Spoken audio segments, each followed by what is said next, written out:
Well, for more on the killing of the Yemeni leader, I'm joined by Seche. He's a former American ambassador to Yemen. He's now the Executive Vice President of the Arab Gulf States Institute here in Washington.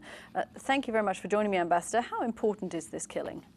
I think it's important, Kathy, but I wouldn't want to overstate the importance or the long-term impact it will have. Certainly, as your reporter noted, we have had several recent successes in taking out some of the senior leadership and other elements at senior ranks, but Al-Qaeda in the Arabian Peninsula is a very resilient organization structurally, and I think we will see them be able to come back. They already have a new leadership in place.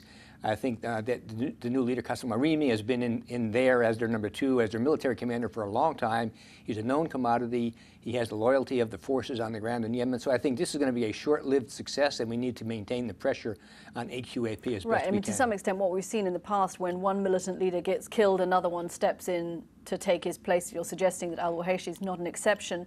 And also, aren't intelligence officials here in the States looking at al-Qaeda in the Arabian Peninsula, not so much at the leadership, but at their bomb-making capacity? Well, indeed, I think that the real frightening figure at the moment in the structure is Ibrahim Asiri, who was the Saudi bomb maker, who's responsible for the underwear bomb in 2009 and probably the toner bombs 2010. And he is the one who has the operational ability to really bring to bear, in a very frightening sense, those elements and those weapons that can really cause real destruction. We know that the Americans have pulled out of Yemen. What intelligence do you understand they still have there on the ground, if any? It's very difficult to know at this point, I think, and that's the real problem. We have now no real partner on the ground. There's no central authority. There's enormous swaths of ungoverned territory where al-Qaeda is moving rather freely because of the Saudi air attacks on the Houthis, and so therefore the al-Qaeda problem has fallen into a second-tier problem from the Saudi perspective, which is why the United States is continuing to apply what pressure we can on al-Qaeda to remind them we still have them in our hair trigger, and we're still going to pull it whenever we have an opportunity to do so. Speaking about Yemen more broadly, because clearly some of this is being impacted by the political chaos that's in the country.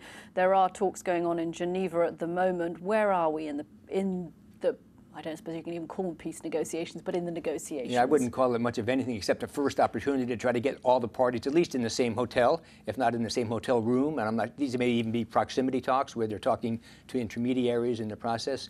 So I think what we're looking at here is a very first preliminary step in what's going to be a long process, because neither of the parties, the Saudis nor the Houthis, have shown any enthusiasm for stepping back from their maximal positions and saying we can make a concession that'll be important and meaningful to the other party in the conflict. Okay, Seche, thanks very much for coming in. My pleasure, Kathy.